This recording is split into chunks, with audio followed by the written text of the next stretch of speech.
भगवान विष्णु ने बताया तुलसी को रोजाना जल देने से कौन सा फल मिलता है। एक समय की बात है, माता लक्ष्मी ने भगवान विष्णु से पूछा, हे नाथ, आप तो तीनों लोकों के स्वामी हैं, आपकी तीनों लोकों में पूजा होती है, सभी आपकी कृपा पाने के लिए उत्सुक रहते हैं, फिर भी आप तुलसी के पौधे का पूजा क्यों करते हैं, इससे रोजाना जल क्यों चढ़ाते हैं।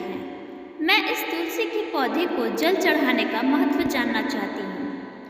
माता लक्ष्मी की बात सुनकर भगवान विष्णु ने कहा, हे देवी, तुलसी साक्षात लक्ष्मी का ही रूप है। तुलसी को रोजाना पूजा करने के कई फायदे हैं और तुलसी को जल चढ़ाने मात्र से ही मनुष्य के कई पाप नष्ट हो जाते हैं। तुलसी को जल देने का महत्व बताने से पहले मैं तुम्हें एक पवित्र कथा सुनाता हूँ। इस कथा के माध्यम से तुम्हें तुम्हारे इन प्रश्नों के उत्तर मिल जाएंगे, इसलिए देवी, इस कथा को आप बड़े ध्यान से सुनना। भगवान विष्णु ने कहा, हे देवी, जो भी मनुष्य सिर्फ इस कथा को ध्यान लगाकर पूरा सुन लेता है, उसे 100 वर्षों तक तुलसी को जल देने का फल प्राप्त होता है। माता लक्ष्मी ने कहा, हे स्वामी, मैं इस कथा को बड़े ध्यान से सुनूंगी, आप मुझे वह पवित्र कथा सुनाना प्रारंभ कीजिए। भगवान विष्णु ने कहा, देवी, बहुत समय पहले की बात है, किसी नगर में एक ब्राह्मण रहता था। उसका जन्म तो ब्राह्मण कुल में हुआ, लेकिन उसके कर्म नीच प्रवृत्ति के थे। वह ब्राह्मण हमेशा झूठ बोलता और गलत तरीके से पैसा कमाता था। उसका मन हमेशा ही बुरे कर्मों में लगा रहता था। वह सदैव ही जुआ, वेश्यावृत्ति और चोरी में ही लगा रहता था।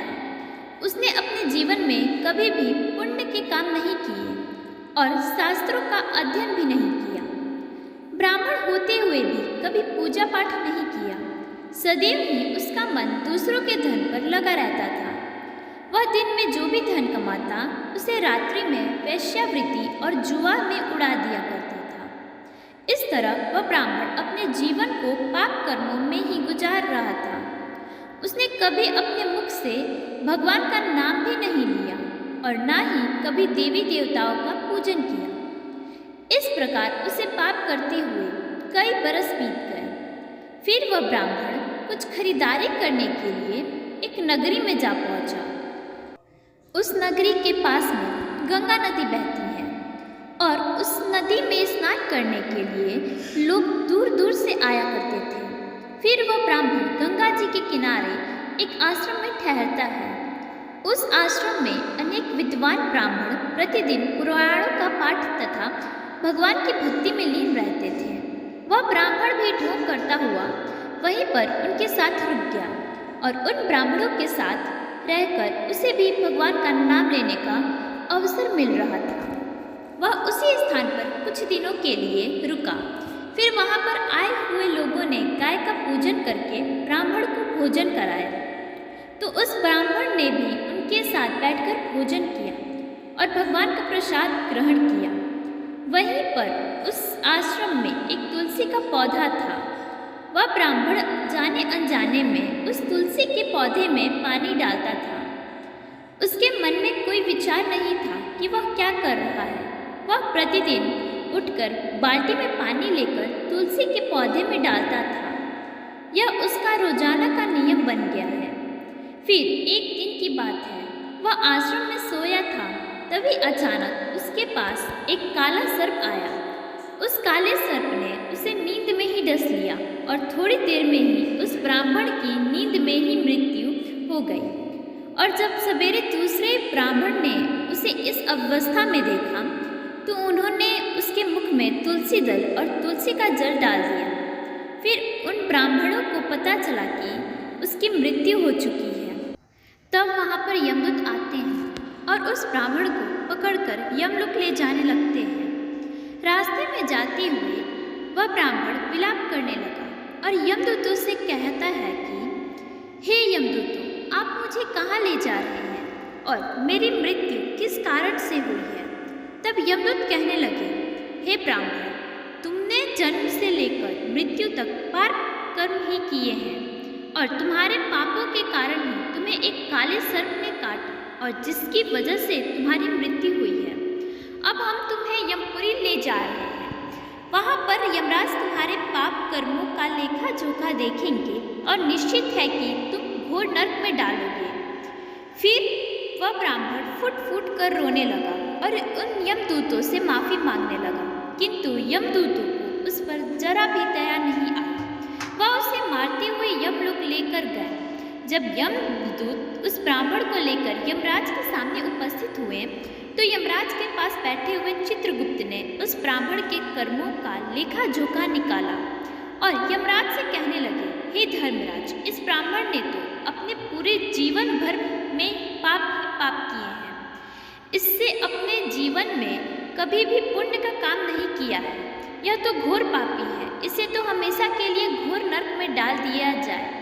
फिर यमराज कहते हैं, हे यमदूत, जीवन भर पाप करने वाले इस ब्राह्मण को उठाकर ले जाओ और घोर नरक में डाल दो। यमराज के आदेश मिलते ही ब्राह्मण को लेकर नरक की ओर चल दिए।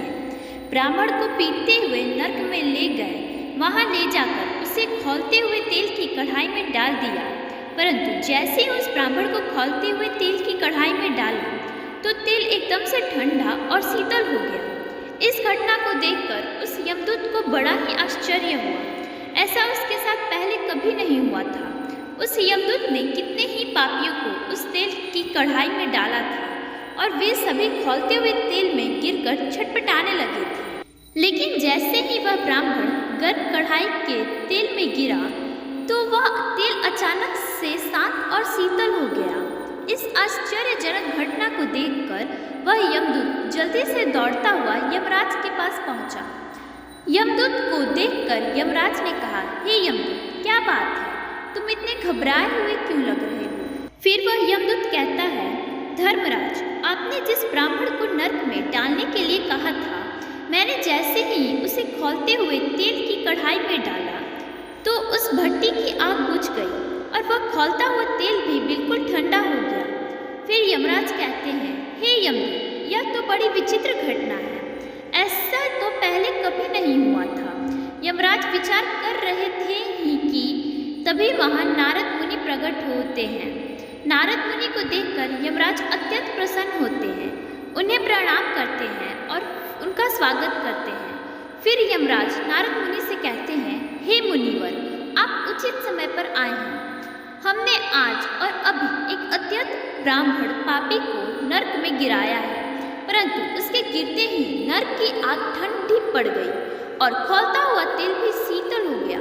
तब नारद मुनि ने यमराज से कहा, हे धर्मराज, आपने जिस ब्राह्मण को नरक में डाला है वह नरक में डालने योग्य नहीं है, क्योंकि उस ब्राह्मण द्वारा जाने अनजाने में ही ऐसा कर्म हुआ है जो नरक का नाश करने वाला है।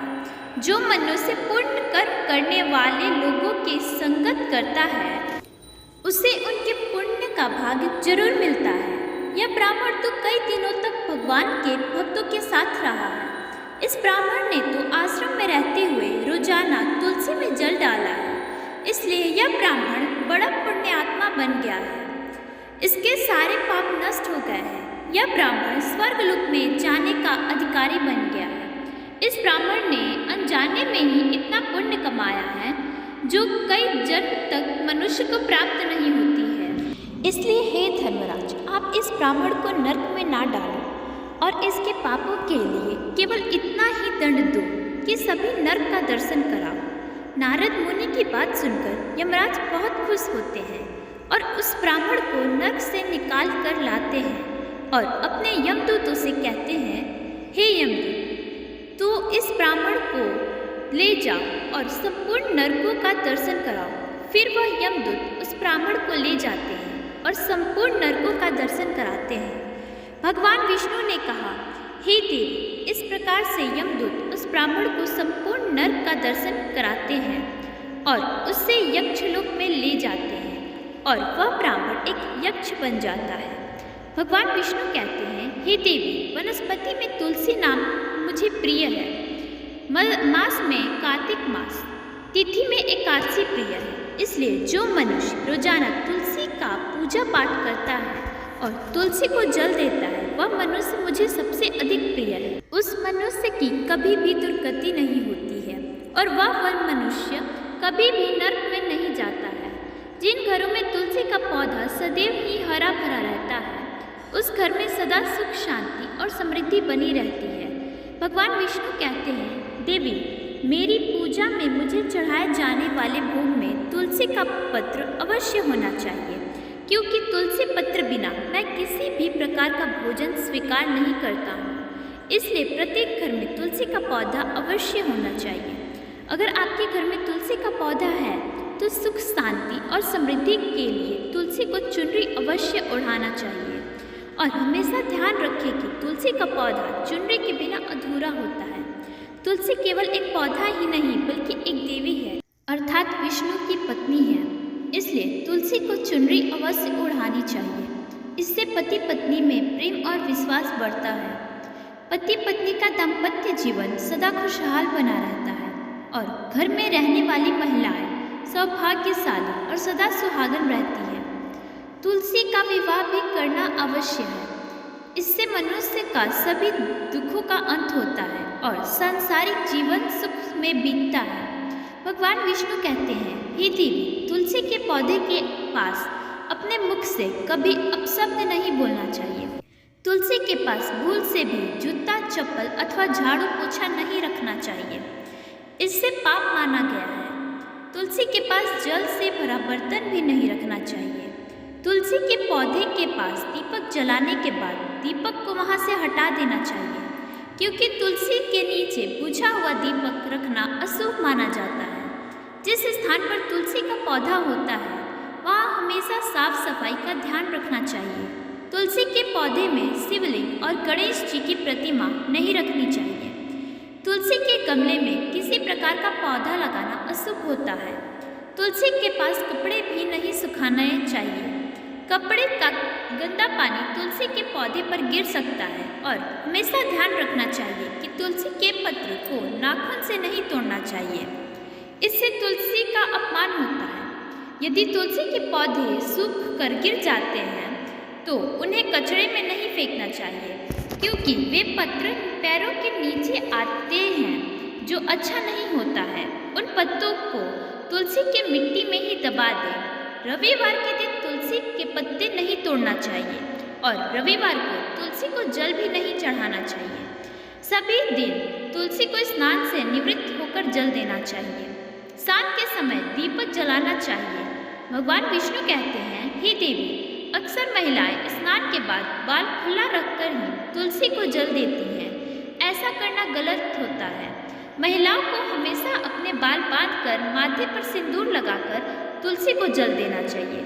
इससे तुलसी का आशीर्वाद प्राप्त होता है। घर में तुलसी का पौधा लगाते समय ध्यान रखें कि गंदी मिट्टी का प्रयोग न करें। साफ और स्वच्छ मिट्टी ही उपयोग करना चाहिए। इससे माँ तुलसी रूठ जाती हैं और सूखने लगती हैं। तुलसी का पौधा कभी भी गंदे स्थान पर नहीं लगाना चाहिए, जैसे नाली अथवा बाथरूम के पास तुलसी के पौधे के गमले को नहीं रखना चाहिए। गंदा पानी तुलसी के पौधे में गिर सकता है, जो बहुत ही अशुभ माना गया है। घर में तुलसी का पौधा कभी भी सूखना नहीं चाहिए। शास्त्रों में ऐसा मान्यता है कि तुलसी का पौधा सूखना घर में अकाल मृत्यु की सूचना देता है। घर में तुलसी का पौधा सूख जाए तो घर का सुख समृद्धि खत्म हो जाती है। सूखी हुई तुलसी में माँ लक्ष्मी का वास नहीं होता। भगवान विष्णु कहते हैं, हे देवी, शास्त्रों के अनुसार मासिक धर्म के दौरान महिलाओं को तुलसी में जल नहीं देना चाहिए और तुलसी को स्पर्श करना भी वर्जित है। तुलसी को बिना स्नान किए जल नहीं देना चाहिए। पैरों में चप्पल आदि पहनकर तुलसी को जल नहीं देना चाहिए। तुलसी को जल देते समय यह ध्यान रखें कि वह जल आपके पैरों के नीचे ना पड़े। इससे तुलसी का अपमान होता है।